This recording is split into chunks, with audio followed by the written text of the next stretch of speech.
sebenarnya tidak perlu kita harus menjadi korban baru kita bersuara gitu ya. Setia kalau kita cuma punya satu pisang ya itu cukup buat satu donat aja, jangan banyak donat gitu kan. Satu pisang cukup satu donat. Kenapa kalau bersih rumah harus perempuan? Kenapa harus ngepel rumah? Kenapa harus jaga anak harus perempuan? Sedangkan kita ketahui bahwa kodrat perempuan itu cuman menstruasi, melahirkan, menyusui 3 itu gitu. Selamat datang di Arsta Podcast episode kedua everybody. Mantap. Baik, di awal podcast ini kami perlu mengucapkan terima kasih banyak untuk respon positif dari para penonton yang telah mendukung podcast ini. Banyak sekali respon positif yang kami dapat dari Instagram maupun YouTube. Luar biasa sekali, terima kasih. Terima kasih banyak. Respon? Geng. Hari ini kita kedatangan orang hebat, geng. Kenapa saya bilang hebat? Dia banyak sekali prestasi. Sempat saya kasih masuk video perkenalan di WA. Banyak juga orang bertanya, ini siapa? Berarti banyak yang belum kenal Nando nih. Makanya sekarang kita kasih kesempatan untuk Nando memperkenalkan diri. Oke, sebelumnya saya sangat mengapresiasi teman-teman Aresta Podcast, sangat luar biasa. Suatu media untuk anak muda ngada untuk bersuara, luar biasa. Sebelumnya saya apresiasi itu dan perkenalkan, nama saya Nando. Saat ini usia saya 26 tahun. Dan saat ini saya menetap di Bejawa untuk seterusnya. Tepuk tangan dulu dong.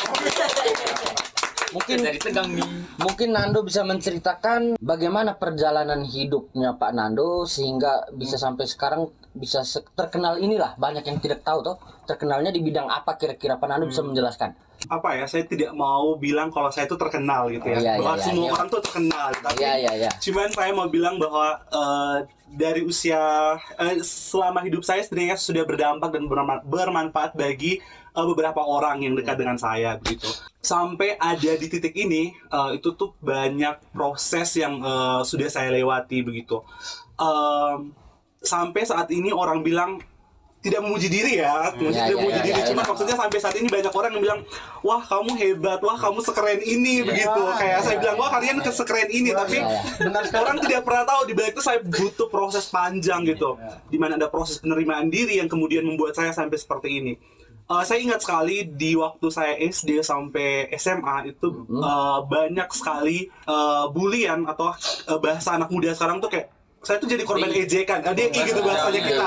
Bahasa orang Bejawa bilang DI, dan saya tuh selalu menjadi korban DI dulu. Karena mungkin saya tidak mempersalahkan siapa-siapa, tapi saya terlahir dengan kalau di itu saya terlahir sedikit feminim gitu. Kegayaan saya lebih ke perempuan, tapi itu bukan keinginan saya. Saya dilahirkan seperti itu gitu.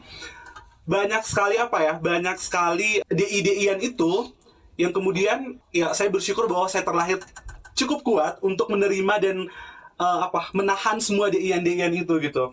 Sehingga di usia setelah SMA masih menerima itu, di perkuliahan, di bangku perkuliahan itu saya mencoba untuk mengupgrade diri saya gitu kan. Mungkin banyak orang di saat sudah mendapat DI-an atau bulian itu orang semakin tertutup, semakin tidak mau membuka diri. Tetapi saya harus melihat ada apa sih dalam diri saya ini gitu, potensi apa gitu ya, yang orang lain bisa lihat nih gitu. Ya benar. Di situ saya mulai mengikuti beberapa event, beberapa kegiatan-kegiatan, dan saya melihat bahwa wow ternyata saya tidak seburuk yang orang lain pikirkan gitu. Dan itu akhirnya ada satu pemikiran yang kemudian saya refleksikan adalah bahwa di saat kita mengamini atau membenarkan setiap perkataan jelek terhadap kita, sama saja kita merendahkan diri kita. Nah, di situ saya menghapuskan stigma itu sehingga kemudian sampai di titik di mana sempat saya melihat ini sebagai bahwa sebagai pencapaian atau bagaimana saya tidak paham menurut teman-teman. Saya tidak ingin membanggakan diri gitu ya, tapi cuman ada satu pencapaian terbesar di mana saya mulai berkenalan dengan dunia yang lebih luas, begitu kan. Dunia yang lebih luas, di situ banyak pintu yang bisa saya masuk sehingga itu bisa menjadi langkah awal saya untuk mengembangkan potensi yang ada dalam diri, sehingga mungkin orang-orang teman-teman anak muda di Bejawa tidak terlalu mengenal saya. Tetapi kalau di ibu kota provinsi di Kupang, terus di Labuan Bajo, di Timur Tengah Utara, mereka sangat familiar dengan nama saya begitu. Mungkin ya itu berawal dari Dian itu saya bangkit begitu Kak. Luar biasa. Itu pertama saya dulu. Itu kenapa saya bilang Nando ini orang hebat. Karena saya tahu dia latar belakangnya seperti apa, itu saya tahu. Dia orang hebat. Banyak sekali prestasi-prestasi yang dia dapat.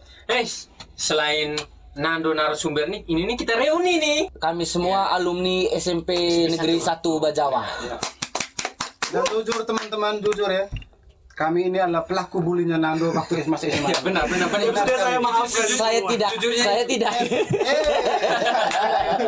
Benar. Kami dulu Salah satu dibully. Kami ini sekelas dulu dan memang dia nih contoh yang bagus untuk dibully ya, maksudnya. bukan contoh yang bagus. Ya, Korban waktu itu. korban Adalah itu, ya, korban benar. yang sangat empuk waktu itu dan buat kita pelampiasan di rumah kekerasan dan wah pas ke sekolah ketemu Nando wah habis ini. Tapi teman-teman ingat itu jangan untuk sekarang jangan ditiru ya. Ya. Dan Nando ini dan merupakan teman yang sangat kami banggakan ya, ketika kami sudah dewasa seperti ini. Kami merasa Nando menjadi tolak ukur untuk kami untuk bisa berkembang lagi. Cakep kan? Semangat. Baik, Pak Nando, saya ada satu pertanyaan. Bagaimana Kak? Kira-kira SMP itu kita kan seangkatan nih. Kira-kira satu SMP itu ada satu kalimat bullying yang Pak Nando masih ingat sampai sekarang. Kira-kira ada yang sampai maksudnya yang menyakiti hati sekali. paling membekas tuh, Ya. Kira-kira ada atau tidak? Meluka dalam sekali. Kalau namanya jangan dulu disebut, Menikam, cukup pakai kalimatnya robek. saja. Ya. Dan sampai saya.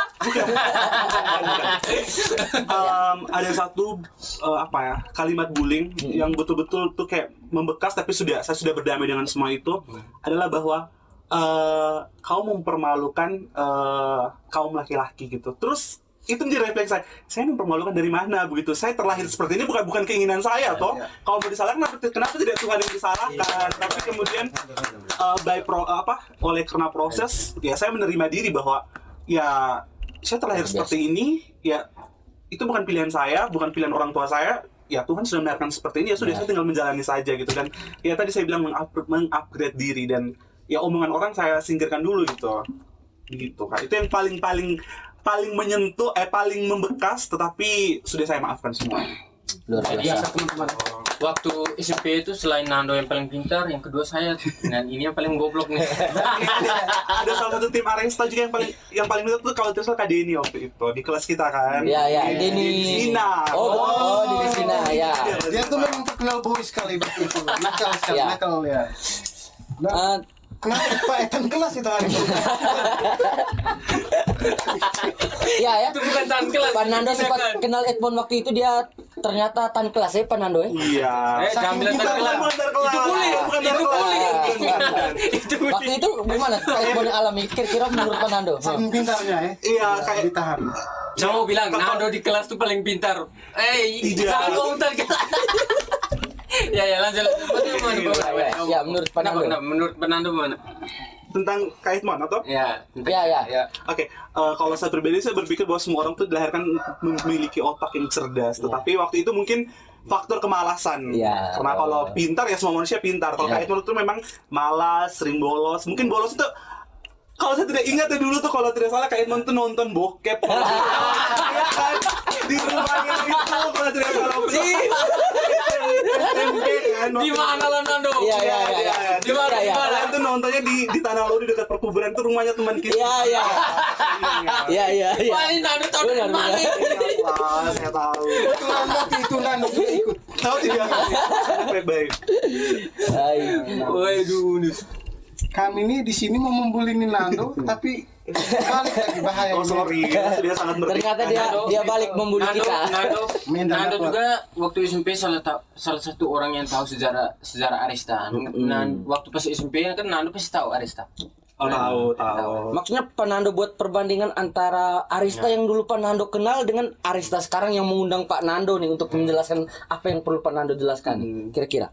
Tapi sebelumnya Kak Hendra jangan panggil saya Pak ya. Saya punya merasa kita teman begitu.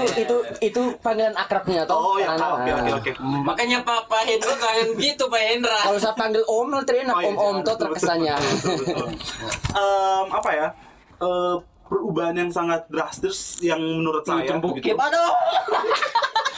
di mana teman-teman Arista saat ini tuh sudah bisa, menurut saya sih sudah bisa menjadi wadah bagi anak muda dengan podcast ini. Menurut saya tuh kayak sudah sangat luar biasa, dan ada beberapa kerjanya anak Arista. Kalau tidak salah kan kalian biasa bakti sosial, itu kayak sisi yang tidak orang lain lihat, tapi sebenarnya kalian tuh melakukan suatu kebaikan. Pembagian masker kemarin ya. Itu sih yang sisi baik yang menurut saya. COVID pertama ya. Kalau si buruknya kira-kira untuk sekarang ada? Tidak ada sih. Maksudnya semakin saya dewasa, semakin saya lebih positif melihat orang lain begitu. Jadi kalau andaikan karya nonton bokep pun, ya itu positif bagi saya. Mungkin itu bahan dia untuk mengeksplor dirinya, memuaskan ini dirinya, gitu kan. Memuaskan dirinya. Itu kan proses mencari jati diri. Iya, Salah satunya juga menonton bokep, benar tidak? Iya, makanya kita harus mempositifkan segala hal. Itu bukan satu hal yang salah ya Pak Nando. Iya. Tapi ingat, nonton bokep di bawah umur jangan ya. Kalau saya kan seminggu bisa dengan 7 kali, ya. Sehari bisa, itu kan biasa lah. Kalau ada kuota gitu kan. Oke. Tidak, kalau dulu Pak Nando, yang mengenal Arista nih dulu zaman SMP-nya kita ini kan Pak Nando kan sudah tahu Arista. Kan kami terbentuknya ini kan dari kami kecil. Kira-kira zaman SMP Pak Nando tahu bahwa di SMP Negeri 1 itu ada namanya perkumpulan anak yang dinamakan Arista. Itu kira-kira waktu itu tuh anggapan Pak Nando waktu itu ya. Ini kita cerita waktu itu bukan sekarang. Nah, tanggapannya. Waktu itu ya, waktu itu tuh kayak dulu di zaman SMP kalau tidak salah, kalau geng itu kan orang langsung identik dengan Keras. ya anak-anak nakal, perokok, meminum, terus suka melakukan kekerasan begitu dulu itu yang dalam benaknya saya begitu. Dan ternyata kalian sampai hari ini kalian sudah sangat luar biasa. Itu pencapaian menurut saya keren begitu. Bukan untuk Arista loh. Luar biasa. Terima kasih Pak Nando. Terus Pak Nando ini saat tamat SMP itu melanjutkan SMA-nya di saya lanjut SMA-nya di SMA Negeri 1 Bajawa. OSIS Ketua OSIS SMA Negeri 1 nih. Itu kelas 2 dulu, bukan langsung jadi ketua OSIS. Itu kan bukan sekolahnya Kan saya. saya bilang ini sempat jadi ketua OSIS SMA Negeri 1. Iya, Ya, betul. bertahan seminggu saja langsung dipecat. Jahat kali kau mulutnya. Tapi ya ada cerita, mungkin orang mengira bahwa ketua OSIS itu apa, tapi ada cerita kenapa saya memilih kemudian menjadi ketua OSIS itu tidak serta-merta bahwa saya ingin menjadi ketua OSIS, tidak, tapi ada cerita di balik itu semua, di mana ya kita masa SMA itu masa pencarian jati diri, masa ingin dipuji, masa ingin diagung-agungkan gitu. benar sekali. Dan waktu itu ya saya tidak tahu, saya waktu itu merupakan masih trauma dalam bullying yang dibawa dari SMP bahkan sampai SMA. Ya saya mencari mencari pembenaran dari orang-orang, mencari agar orang-orang mau mengagungkan saya gitu. Jadi sebenarnya menurut saya itu cara yang keliru sih, tapi ya ternyata dari proses itu saya bisa mendapat sesuatu yang lebih besar di kemudian harinya gitu Kak. Keren. Luar biasa. Setelah dari tamat ISMA lanjut ke Kupang ya. Iya. Kupang, di Kupang itu yang mulai betul banyak orang mengenal Nando karena prestasinya. Ya, luar biasa itu. Timur. Seingat saya dulu pernah jadi duta anak atau duta anak di sini. Kalau tidak salah ada satu tim di sini yang juara 1 Kak Delis. Terus saya juara 2-nya. Terus ada Regina tuh ya? satu Regina, 2 Semansa waktu itu kalau tidak salah. Terus pas di Kupang itu saya kan kuliah 1 tahun dulu di jurusan kesehatan, tapi kemudian saya mundur dari dunia kesehatan. Oh, berarti sempat kuliah di bidang kesehatan. Iya. Oh, benar. Terus lanjut 1 tahun saya mundur, terus kuliah lagi yang baru, ambil jurusan ekonomi. Nah, Ekonomi apa nih? Akuntansi. Di situ tuh mulai sudah, dan itu makanya saya percaya bahwa rencana dan jalan Tuhan itu selalu indah kalau kita betul-betul menjalannya dengan penuh keikhlasan, sepenuh hati begitu. Nah ternyata dari ya awalnya pasti ada rasa kayak kecewa, aduh sudah kuliah harus ulang lagi, tapi ada pembelajaran besar di mana ternyata dari saya pindah kuliah ulang itu ada pintu-pintu keberuntungan yang saya dapatkan begitu. Jadi memang itu ya kalau saya bilang karir sih ya sih karir ya ala-ala gitu ya anak-anak muda. Jadi ya memang karir saya itu dimulai dari situ begitu Kak Edmond. Jadi keren. Ya pokoknya pemurahan karir saya itu dimulai dari situ. Luar biasa. Ngomong tentang karir Nando pernah sampai ke Bangkok. Itu maksudnya ceritanya bagaimana itu sampai ke Bangkok apa nih? Bangkok Sabu atau Bangkok Thailand? Ayam Bangkok. Oh ya, itu ama punya. Lucu sekali kan. Bangkok Thailand. Ya, Panando. Oke, waktu itu waktu ke Bangkok Itu mewakili Indonesia Timur ya? saya mewakili mewakili Indonesia Provinsi. Timur, Oh, Indonesia Timur. NTT waktu itu dengan kelima teman saya dari wilayah Jawa semua. Saya 6 tuh dari NTT. Waktu itu saya omong tentang apa ya, perubahan iklim atau apa? Oh ya, perubahan iklim. Anak muda peduli perubahan iklim waktu itu kalau saya omong di sana waktu itu. Dan satu cerita menariknya adalah bahwa waktu itu saya tidak bisa berbahasa Inggris dengan baik waktu itu. Sekarang? Sekarang sudah agak sedikit membaik gitu. Ya kan proses gitu kan. Ya, Berarti keren. masih prihatin ya. Iya, tidak apa-apa sih. Dia tetap berproses menuju lebih baik. Waktu itu ada satu hal yang ini adalah keterbatasan saya dalam bahasa Inggris. Jadi kita harus presentasi dalam bahasa Inggris. Harus dalam bahasa Inggris. Waktu itu kita awalnya dikasih tahu bahwa nanti kita ada translator nih yang akan membantu teman-teman dari Indonesia untuk mempresentasikan. Ternyata pada malamnya kita dikontak lagi translatornya menginginkan agar kita mempresentasikannya sendiri. Oh. Itu betul-betul yang kayak aduh, ini bagaimana gitu. Jadi dari jam 10 malam sampai jam 3 pagi itu saya hanya hafal. Jadi saya translatekan semua. Google translate semua materi saya, terus saya belajar terus sampai pagi. Nah, satu hal yang mungkin perlu kita anak muda di sini tiru adalah kalau orang-orang di luar mereka sangat menghargai prosesnya orang. Jadi di saat walaupun saya terbata-bata menyebutkan bahasa Inggris, mereka memberikan tepuk tangan. Itu yang kayak wow, ini kalau kita di sini kan, Luar biasa. kalau kita di sini Kan langsung, kalau dulu, iya. ya kan kayak dulu kalau ada yang sebiasa baca I am itu baca ayam, kalau yang kan ayam kan kita ketawa kan. Ya. Kalau orang di sana mereka wow, iya kamu perlu belajar lagi sih gitu. Jadi mungkin pola yang bisa terlihat adalah itu, tidak selalu menertawakan orang untuk kesalahannya begitu kalian. Luar gitu. biasa. Tidak membuli ya kan, cuma mengulang masa lalu kan reuni. Bisa mengulangi. Serangan balik ceritanya nih. Selain itu, Panando nih bukan Panando ya. Nando. Iya, nah kita kan berteman. Nando nih dia salah satu pendiri Zoom Ngada. Untuk yang tahu Zoom Ngada, ini salah satu pendiri Zoom Ngada nih. Kira-kira motif dari Zoom Ngada nih apa, atau tujuan pembentukan Zoom Ngada nih apa sebenarnya? Panando, sebelum itu saya pribadi sebelumnya saya tidak mengenal apa itu Zoom Ngada. Mungkin Panando bisa menjelaskan apa itu Zoom Ngada, terus lanjut dari pertanyaan Pak Ismon, tujuannya, kenapa didirikan, ya seperti itu. Oke. Saya izin Panando. Siap. Sebenarnya Zoom Ngada itu kan Zoom orang ada, anak muda masa kini. Zoom orang ada. Saya kira Zoom Ngada nih berarti aplikasi Zoom yang Oh, Kita, sudah saya melokalkan. orang ada. Zoom jujur orang saya baru ada. mengerti ya. Terus lanjut. Jadi sebenarnya waktu itu tuh terpanggil waktu itu saya melihat begitu selama ini dari selesai saya kuliah sampai saya bekerja beberapa tahun di Kupang itu ada satu hal yang kemudian membebani pikiran saya. Kok kamu selalu memberdayakan anak muda di daerah orang, tapi daerahmu tidak pernah kamu lihat, tidak pernah kamu sentuh. Nah, makanya kemarin dikasih kesempatan oleh Tuhan untuk boleh kembali mengabdi di daerah sendiri. Makanya saya awalnya mengajak 5 orang anak muda juga. Ya, kita kumpulnya lewat Zoom. Jadi awalnya tuh kita kumpulnya lewat aplikasi Zoom. Kita membahas kira-kira kita mau bikin komunitas apa nih. Nah, satu teman saya langsung, kita melokalkan Zoom ini. Jadi dari Zoom jadinya Zo ada tanda petik baru Om gitu.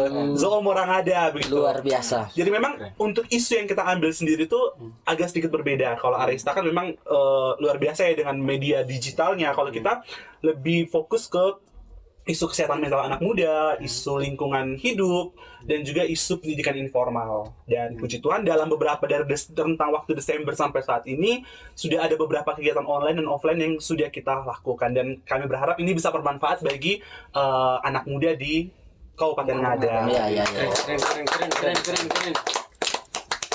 Luar biasa pengalaman dari Pak Nando ternyata ya. Sebenarnya terlalu banyak prestasi-prestasi dari Panando. Panando. Kalau kita mau kupas satu-satu nih panjang sekali. Ya. Tidak habis-habis Bapak sampai besok. Tidak habis-habis. Terus Luar biasa. Nando, sering sampai omong apa terus nih. Karena kita menghargai karena terlalu banyak sekali prestasi yang dari Nando, sampai kita harus menggunakan kata Pak.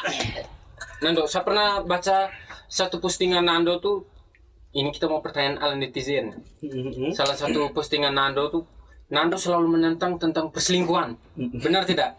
Betul. Ya, Nando Nando tuh paling menentang soal soal perselingkuhan tuh Nando paling menentang. Nah, jadi kalau orang yang paling menentang dengan sesuatu berarti dia nih pernah alami. Nah, pertanyaannya Nando nih mengalami diselingkuhi atau pernah selingkuh atau diselingkuhi? Pertanyaan yang bagus nih, luar biasa. Ini soal pergaulan ya. Teman-teman coba adik-adik dengar baik-baik. Betul. Sebenarnya tidak perlu kita harus menjadi korban baru kita bersuara. Artinya tidak perlu harus menjadi korban baru bersuara, tidak. Ya. Belajar banyak dari pengalaman teman-teman di sekitar saya. Waktu itu saya di Kupang tuh saya menjadi konselor, teman-teman curhatnya anak-anak muda. Bahkan teman saya yang sudah berkeluarga pun curhatnya ke saya. Dan permasalahan yang Pak paling Nando, Layangan Putus juga termasuk salah satu referensi Pak Nando. Layangan Putus, salah satu referensi Pak Nando. Ada salah satu film itu Layangan Putus. Pak Nando pernah nonton? tahu. Ya, itu mungkin salah satu referensi juga referensi dalam hal dalam hal perselingkuhan tadi. mungkin saya kalau yang itu saya ambil di episode akhir tentang bagaimana perempuan itu berdaya. Ya. Nah, kembali lagi ya, kenapa saya selalu bersuara tentang perselingkuhan ini. Banyak sekali teman-teman kita, semoga Kak Edmond, Kak Hedran, Kak Rian tidak menjadi pelaku perselingkuhan gitu ya. Setia, kalau kita cuma punya satu pisang ya itu cukup buat satu donat aja, jangan banyak donat gitu kan. Satu pisang cukup satu donat. Oke, jadi memang bagaimana saya kemudian melihat tantangan yang dihadapi oleh teman-teman saya itu berat gitu. Menjadi korban perselingkuhan itu hal yang paling tidak mengenakan. Jadi itu yang membuat saya kemudian banyak bersuara tentang perselingkuhan itu, karena memang anak muda zaman sekarang yang kemudian berkomitmen hanya untuk main-main. Itu yang memang real terjadi, adalah anak muda zaman sekarang berkomitmen hanya untuk main-main, tidak memikirkan perasaan pasangannya. Jadi memang korban perselingkuhan memang tidak cuma perempuan tapi laki-laki juga gitu. Tapi memang kenapa saya ingin bersuara adalah bahwa ya sudah, kalau kau sudah ingin berkomitmen dengan satu orang, ya sudah, kamu jangan pernah mempermainkan komitmen itu. Jadi ya satu kali lagi bahwa satu pisangmu cukup untuk satu donatmu gitu. Jangan untuk bercabang-cabang donatnya, itu menyakitkan tau gitu Kak. Kembali lagi soal perselingkuhan Nando. Banana. Kalau ini kembali lagi pertanyaan ala netizen. Pertanyaan ala netizen. Netizen kan selalu benar nih. Betul. Kembali lagi ke pertanyaan nih ala netizen. Faktor perselingkuhan itu tuh menurut saya tuh salah satunya itu mungkin kurang puas, bukan kurang puas. Kurang puas dengan apa Pak Edmond? Bukan kurang puas. Oh ya, salah. Tunggu. Oke, salah, siap ya. Kebutuhan seks ini tidak terpenuhi. Contoh ini untuk orang yang sudah berkeluarga. Salah satu penyebab perselingkuhan itu kebutuhan seksnya kurang terpenuhi. Menurut Nando, untuk mengatasi masalah itu gimana? Ya gini, kalau dari pandangan pribadi saya adalah kalau kamu merasa bahwa libido seksmu tinggi, ya sudah, kamu jangan berkomitmen dengan orang. Anjing. Iya, logikanya begitu kan. Sehingga kalau kamu tidak terikat dengan satu orang, kamu bisa colok di mana saja gitu. Tapi kalau kamu sudah berkomitmen dengan satu orang, ya kamu harus menjaga komitmen. Jadi cukup satu aja gitu Kak. Jangan bercabang kemana-mana begitu. Berbicara soal bahwa kepuasan seksualitas, ya kembali lagi, kalau kamu sudah berkomitmen, kamu mau kepuasan seksualitasmu tidak terpuaskan, kalau kamu sudah berkomitmen dengan orang itu, ya kamu harus menerima dia apa adanya. Kecuali beberapa hubungan itu kan open relationship gitu. Jadi ya memperbolehkan pasangannya, ya sudah, kalau intinya kita berdua ada ikatan, kalau kamu mau menjalin hubungan dengan si A, si B, itu urusan. Intinya ada komunikasi, itu kecuali ada kesepakatan, itu diperbolehkan gitu. Tapi kalau tidak ada kesepakatan, ya tetap tidak dapat dibenarkan dalam konteks apapun gitu. Kesimpulannya, kamu punya satu pisang cukup apa tadi? Satu pisangmu untuk satu donatmu. Anjing, itu ingat baik. Dan saya kasih peringatan untuk penonton Arista Podcast. Selain apa tadi, satu pisang untuk satu donatmu, sama kasih pesan untuk teman-teman Arista Podcast bahwa selingkuh itu gampang. Kenapa Timo cari yang lebih menantang seperti setia? Gimana Pak Nando? Puitis sekali ya statement ini. Ingat teman-teman, your banana not eat donut another donut. Wah, Keren. Tapi Pak Nando, tapi untuk istilah itu mungkin untuk orang-orang yang sudah menikah kan? Untuk orang yang sudah menikah, karena ya seperti itulah. Dan yang belum menikah, maka saya bilang perselingkuhan dalam konteks apapun tidak dapat dibenarkan. Entah masih pacaran sudah menikah ya, namanya kalau perselingkuhan itu tidak dapat dibenarkan gitu. Dan saya tuh lucu, ini cerita barusan kemarin tuh kalau omong perselingkuhan tuh ada kejadian kemarin tuh kayak teman kalian juga gitu, dan dia melakukan tindakan konyol dengan dia melakukan tindakan konyol dengan dia mengumbar perselingkuhannya secara tidak langsung ke media sosial. Jadi saya bilang orang ini bodoh, tolol, apa idiot gitu. Jadi dia tahu itu adalah tindakan perselingkuhan, dia umbar. Artinya kayak dia mengumbar itu ke media sosialnya. Terus kebetulan saya tahu dia sedang berpacaran dengan ini, dia juga sedang berpacaran dengan ini. Terus dia melakukan hal yang sama. Terus saya berpikir, terus dia kira kita nih tidak punya otak untuk berpikir sampai ke situ begitu. Dan ya kemarin tuh, tapi saya tidak mencampuri urusan itu urusan pribadi mereka. Cuman saya bilang ya karena si perempuan satu ini teman saya saya bilang coba kamu analisa baik-baik postingannya dia gitu, dan itu kayaknya teman kalian juga mungkin ya, kalau itu teman kalian tapi setidaknya kalian janganlah melakukan perselingkuhan itu gitu. Dan apalagi dengan bodohnya kalian mengumbarnya di sosial media begitu kan. Ada link videonya. Mungkin bisa di-share. Dan syukur untuk teman-teman Arista nih kebanyakan setia. Mungkin saya bilang ini. Banana. Bukan, Selingkuh itu gampang. Selingkuh itu gampang. Kenapa tidak mau cari sesuatu yang lebih menantang seperti setia? Iya, keren. Pak Nando, sekarang ini ada pertanyaan dari Instagram nih, dari Irwan Woda. Bos, bisa tanya Kanando, dia punya program sejalan kok. Terus kami tanya lagi, program apa nih? Yang lebih spesifiknya apa? Dia bilang, program pas Kanando masih di kos di sini, di Kospen. Dia berencana kalau pulang ke Jawa, dia mau jalankan program tentang memasukkan hal positif di dunia kenakalan remaja. Itu maksudnya gimana tuh? Kira-kira kenakalan yang seperti apa dan dimasukkan hal positifnya seperti apa? Coba Pak Nando jelaskan. Program apa nih? Kami belum tahu mungkin. Jangan sampai program 2 anak lebih baik. Tidak, itu genre sekali. Apakah harus dibocorkan? Tidak, maksudnya kayak saya tidak memahami maksudnya, tapi mungkin bagi saya pribadi remaja itu tidak nakal gitu. Remaja itu selalu melakukan hal, mungkin dari pertanyaannya dia saya bisa menyimpulkan bahwa bagaimana mungkin gitu, makanya lewat Zoom ini kami memaksimalkan semaksimal mungkin kenakalan remaja itu ke arah yang positif. Ya makanya kalau bilang sudah terjalankan, saya bilang sudah gitu, karena kenakalan remaja itu kan banyak. Menurut saya dengan mungkin dalam mindset masyarakat kenakalan remaja itu berhubungan dengan mabuk-mabukan, kekerasan. Tidak, kalau saya pribadi tidak. Teman-teman Arista membuat podcast ini sebuah kenakalan dalam otak gitu kan. Jadi ini kenakalan positif begitu. Dan kemarin juga kalau tidak salah ada Kadelis juga yang membuat kenakalan dengan menanam pohon, itu kan kenakalan positif dan itu memang sudah kita jalankan. Jadi kalau untuk pertanyaan itu ya sudah kita jalankan. Dan kalau dari kami sendiri selalu mempositifkan tentang kenakalan remaja itu. Jadi remaja itu tidak nakal, yang nakal itu orang tua yang tidak bisa memberikan hal baik kepada anak-anak remaja itu gitu. Sehingga jangan semua itu remaja yang disalahkan begitu kan. Ya. Nah, ini ada satu pertanyaan dari saudara saya bernama Aldo Bate.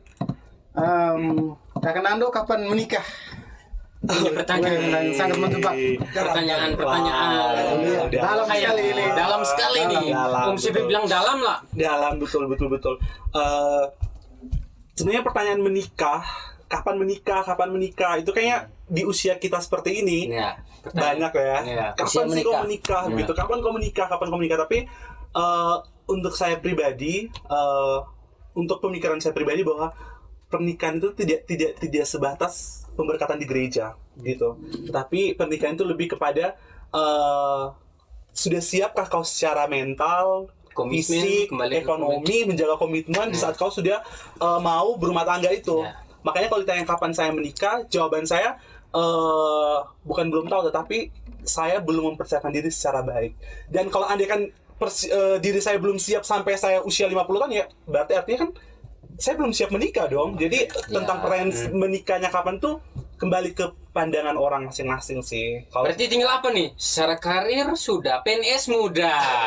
Apa nih kira-kira yang belum nih? Kriteria cewek yang Nando punya. saya tidak tahu sih sekarang tuh kalau terus ada istilah baru tentang lonely economy. Kalau saya tidak salah. Economy. Lonely economy di mana orang lebih senang hidup menyendiri. Iya. Orang lebih senang hidup, ini tuh terjadi di negara-negara maju. Negara-negara maju. Jadi orang tuh lebih senang hidup mandiri. Dan kalaupun mereka menikah tuh mereka tidak mau punya anak gitu. Jadi memang saya sedang menerapkan itu di hidup saya sih. Dia menikmati. Ya saya lebih Penghasilannya menikmati, gitu, ya kan? menikmati itu dan dengan kesendirian saya begitu. Dan kalau pertanyaan menikah itu mungkin apa ya, satu hal ini mungkin kita bisa menjadi pembelajaran untuk kita semua bahwa mungkin untuk teman-teman yang menonton Menikah bukanlah suatu hal yang mudah Harus. seperti membalikkan telapak tangan. dan bukan ya. menjadi suatu keharusan dan apa ya Kak, terkait pertanyaan ini tuh sebenarnya tuh mengganggu sekali mental kita loh, mengganggu sekali mental kita anak muda gitu. Mungkin kita di saat Benar. kamu kapan menikah, kita merasa bahwa nanti lah, tapi kita boleh di muka kita boleh jawab dengan lucu-lucu, tapi secara batin kita pasti tertekan lah. Nah mungkin untuk teman-teman yang menonton, stoplah untuk bertanya tentang privasi seseorang karena tidak semua orang nyaman untuk menjawab pertanyaan-pertanyaan itu. Aldo Bate dengerin ya, Aldo Bate. Aldo Bate dengerin. Ada pertanyaan untuk Aldo, kapan wisuda mungkin? Oh iya, kayak gini ya. Balas pertanyaan. Makanya dalam hidup saya tuh saya sangat membatasi untuk menanyakan seperti kapan kamu wisuda, kapan kamu tugas akhir, kapan kamu bekerja, kapan kamu menikah. Pertanyaan-pertanyaan Itu privasi. tidak pernah saya tanyakan dan selalu saya memperhalus dengan kesibukanmu sekarang apa gitu. Terus Keren. kamu sudah siap untuk hidup berdua begitu. Jadi Iya. lebih memperhalus itu sehingga tidak menyakiti orang yang kita tanya begitu. Kak. Saya sekarang ada pertanyaan Pak Nando. Gimana Kak? Jangan sampai ini menyinggung nih. Tidak Tidak gimana? nih. Oh ya, tidak, saya jawab tidak nih. Berkaitan dengan menikah tadi. Kira-kira sekarang Pak Nando sudah punya pasangan? Oke, saya tidak tahu sih, tapi memang sampai saat ini saya masih nyaman untuk menjalani kesendirian. Berarti sekarang lagi sendiri nih. Ya lagi sendiri. Ada satu teman. Ingat, Nando ku pacar. Ya, Dia bilang dia mengakui sendiri nih. Nando ku pacar kalau nonton ini dia mengakui sendiri. Jangan gugup, minum. Jangan, saya sedang sendiri sampai saat ini. Terus ini belum ada berarti ya Pak Nando ya? Yang belum ada. Kalau seandainya nanti Pak Nando mau berpasangan, kira-kira kriterianya itu seperti apa? Itu nona yang seperti apa kira-kira? Nona yang suka main raga mungkin? Oke, Ya. kalau apa ya? Sebenarnya tuh saya tidak terlalu apa ya, menstandarkan orang gitu. Jadi kayak kalau saya mau berpasangan ya dengan siapa sih, intinya kenyamanan. Nyaman, Tapi ya. kalau kriteria Nah. yang memang dulu sebelum saya bisa lebih positif, saya tuh suka orang yang cerdas dulu. Tidak cantik secara fisik atau di mata masyarakat cantik itu harus putih, dan saya tidak pentingan itu. Intinya dia cerdas saja, itu kayak ya itu saya ada ketertarikan tersendiri gitu dengan orang tersebut, cukup cerdas gitu. Itu kriteria satu, itu saja sih. Aldo, cerdas dulu ya. Ini ada pertanyaan dari apa nih? 4 Aris atau For Aris. For Aris, kenangan pahit apa yang ada di Kota Kupang? Kayaknya For Aris Yang ini, mana ini? For Aris ini mungkin pernah berteman dengan Mendekat. Pak Nando Oh, di iya, Kota tahu, Kupang. tahu. Kenangan pahit apa yang ada di Kota Kupang? Ada mungkin. Kenangan pahit tidak, saya tidak tahu sih. Kenangan pahit kayaknya tidak ada sih. Mungkin saya tidak tahu, mungkin orang lain melihat itu pahit, tapi bagi saya selagi diri saya bahagia, saya merasa bahwa hidup saya baik-baik saja. Jadi menurut saya tidak Luar ada kenangan biasa. pahit selama saya di Kupang begitu. Selagi- Aman. Makanya gini, saya tuh lebih nyaman tinggal di Kupang ketimbang balik ke Bejawa begitu. Jujur nih Kak. Kenapa? Saya merasa bahwa saya kalau di Kupang saya diterima sekali. Saya sangat dihargai sekali. Tapi kalau balik Bejawa, aduh itu kayak lebih baik dalam rumah sih. Ntar kalau keluar kalau dibully, aduh itu kayak malas. Jadi kayak saya tuh kayak menjadikan Kupang tuh sebagai tempat ternyaman saya. Tapi ya ada beberapa faktor yang kemudian ya sudah lu mau tidak mau harus balik begitu. Itu mungkin terkait dengan pola pikir masyarakat. Fernando atau Iya memang, Iya. iya kan? Ya kembali ke awal tadi bahwa memang masyarakat kita masih menstandarisasikan bahwa kalau laki-laki tuh harus tegas, kalau laki-laki tuh harus tidak boleh menangis, kalau laki-laki tuh harus gagah perkasa gitu. Ya saya tidak bisa memenuhi kriteria itu gitu, dan artinya di masyarakat itu ditolak, tidak diterima. Nah ini mungkin kita bisa merubah mindset itu bahwa memang soal feminim, soal maskulin itu tidak harus bahwa kan ada juga perempuan yang gagah perkasa, ada juga perempuan yang Tomboy tegap, lah ya. tomboy gitu. Artinya kan itu bukan pilihan hidupnya dia, tapi memang dialog seperti itu kan ya bukan kemauannya dia gitu. Dan mungkin satu hal lain adalah bahwa mungkin kita bisa berbagi di sini untuk teman-teman muda bahwa stop mengkotak-kotakan tugas laki-laki dan perempuan. Jadi apa ya? Jadi gini, Emansipasi. saya tuh agak sedikit risih di saat kalau ada tamu datang perempuan, kenapa harus perempuan yang buat minum? Itu kan bukan banyak, memang hampir terjadi di sini gitu. Kenapa kalau bersih rumah harus perempuan? Kenapa harus ngepel rumah? Kenapa harus jaga anak harus perempuan? Sedangkan kita ketahui bahwa kodrat perempuan itu cuman menstruasi, melahirkan, menyusui, 3 itu gitu. Nah mungkin ini buat anak-anak muda yang mau menikah. Ya kalau kamu mencintai dia, jangan jadikan dia sebagai pembantu gitu ya. Jadi iya gitu. Keren. Ya, jadi kalau mencintai perempuan jangan jadikan dia sebagai pembantu. Jangan menuntut dia harus bisa masak, bisa mencuci, tidak kan? Tapi kerjakan itu secara bersama-sama begitu. Mungkin kalian bisa kalau sudah menikah lebih menghormati istrinya dengan cara itu, Kak. Iya, siap. Menurut Nando, ini situasi pergaulan anak muda saat ini gimana? Apa ya? Kalau situasi pergaulan anak muda saat ini sedang bebas-bebasnya, tetapi bebas positif. Saya selalu maksudnya saat ini satu lebih mempositifkan banyak hal. Situasi anak muda saat itu sedang Khususnya Jawa lah. Iya. Ya. Menurut saya itu sedang bebas-bebasnya. Pergaulan saat itu sangat-sangat bebas. Banyak teman-teman yang kemudian gara-gara bebas itu, banyak teman-teman yang kemudian mengeksplor sesuatu tanpa memikirkan dampaknya, tanpa memikirkan akibatnya. Mungkin untuk bebas negatif adalah saya tidak tahu data pasti, tapi beberapa yang saya ketahui ada remaja di bangku SMA, SMP yang sudah hamil begitu. Nah, ini saya bingung nih, berbicara soal hamil, pemerintah kita tuh melarang untuk mengedukasi tentang penggunaan kepada remaja kan tidak boleh. Tapi sebenarnya remaja tuh butuh itu. Benar tidak sih? Kayak mungkin gini, contohnya ya, orang yang sudah aktif seksual, orang yang sudah aktif secara seksual, saya tidak tahu kalau kalian sudah aktif belum, saya tidak tahu gitu ya. Belum. Oh ya, kalau belum ya baik gitu. Orang yang sudah aktif secara seksual, di saat usianya masih remaja menggebuk, dia akan terus mencoba. Itu benar lah ya, gitu. Ya walaupun saya tidak terlalu aktif sekali, dan saya tidak aktif gitu. Tapi atau contohnya gini, kita yang pasif, yang suka coli gitu kan, kan kayak kalian bilang tadi 1 minggu 7 kali, itu kan ketergantungan gitu kan. 7 kali. Kok 7 kali? Ya, 9 maksudnya kali saya bisa lebih dari kau. Kalau kalian kan kalau coli kan ya, artinya kan ya udah berguna untuk dirinya sendiri kan. Tetapi kalau orang yang contohnya melampiaskan kepuasan seksualnya dengan harus melakukan hubungan seksual, terus dia tidak menggunakan si pengaman ini, nah itu yang menjadi itu agak bentrok dengan pemerintah kan kita melarang tidak boleh mengedukasi ke anak muda. Tapi sebenarnya anak muda butuh ini gitu. Pak Nando berkaitan dengan pemerintah melarang tadi, Pak Nando pernah mau melaksanakan sosialisasi mengenai itu terus ada hambatan atau dilarang tadi seperti yang Bukan Pak Nando sih, memang untuk khususnya di Jawa ini di Ngada. kalau di Ngada saya belum pernah sih, maksudnya tidak terlalu ini. Cuma waktu itu kan kalau saya di sana di Kupang itu memang Oh tapi di Ngada belum pernah ya? ya belum, belum saya juga tidak pernah. berani ya. Ya. Pemerintah dalam hal ini BKKBN itu melarang, jadi anak muda tuh tidak boleh menggunakan Ya, itu memang. Tapi saya bersyukur bahwa anak-anak muda itu sudah sangat pintar. Walaupun pemerintah melarang, ada apotek gitu.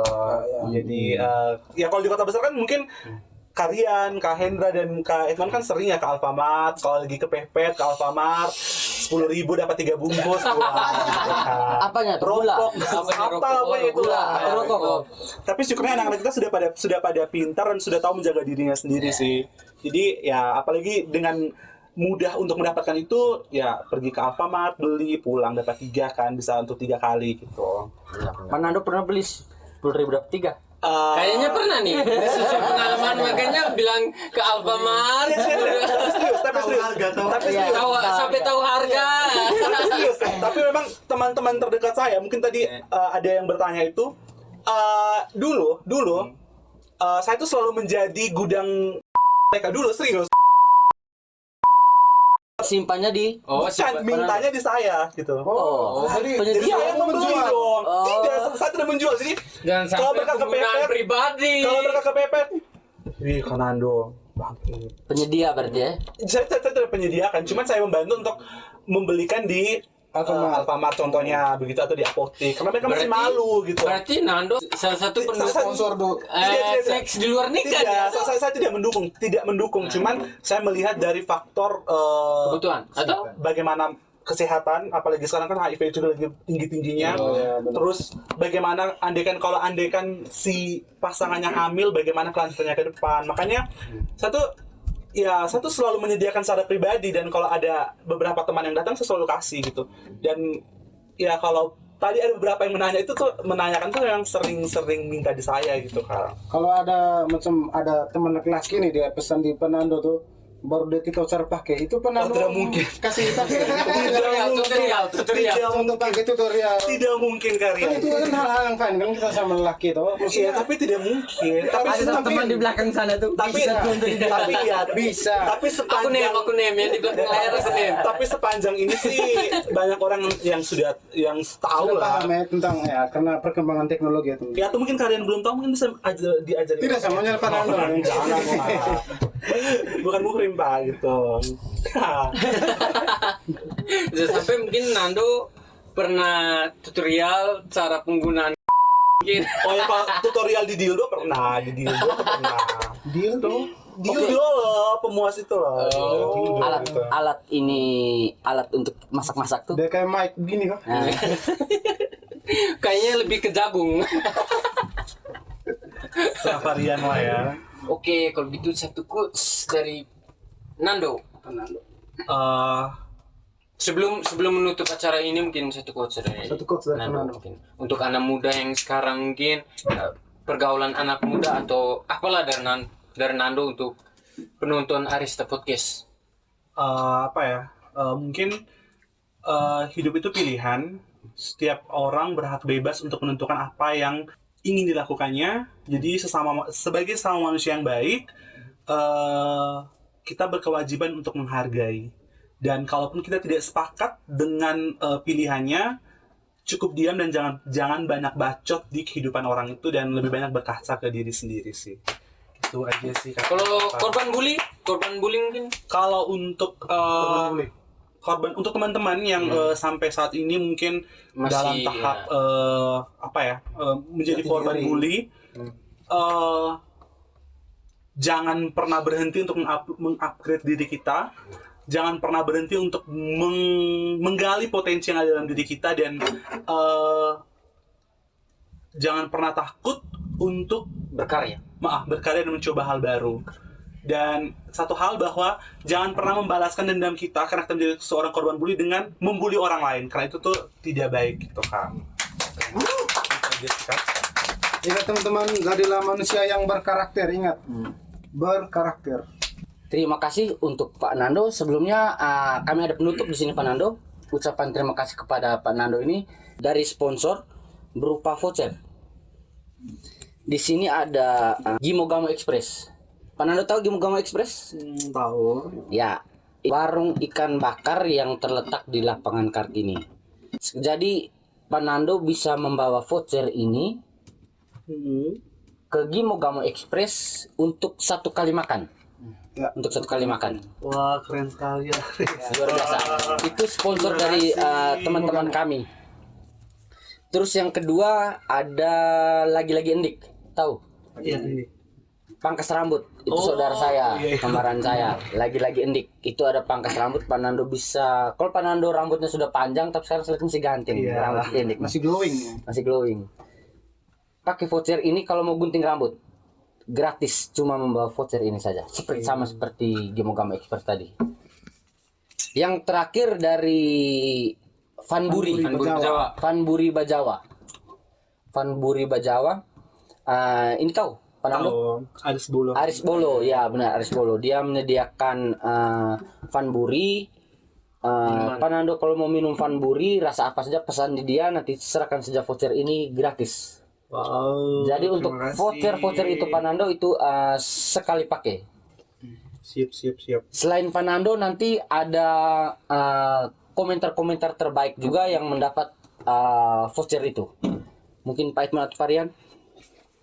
Sekalian kami umumkan untuk pemenang komentar terbaik di Arista Podcast episode pertama. Yang pertama dari Frit Foju, terus Yuyun Lea, dan Cynthia Susana.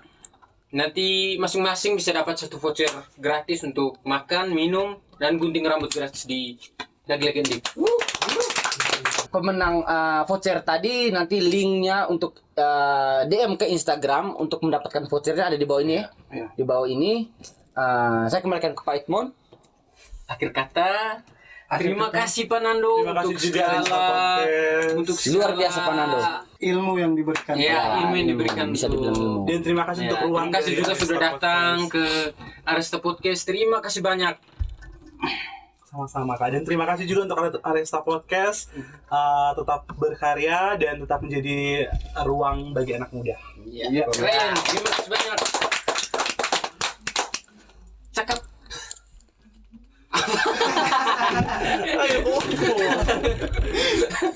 Sekian dan terima kasih teman-teman. Tepuk tangan lah.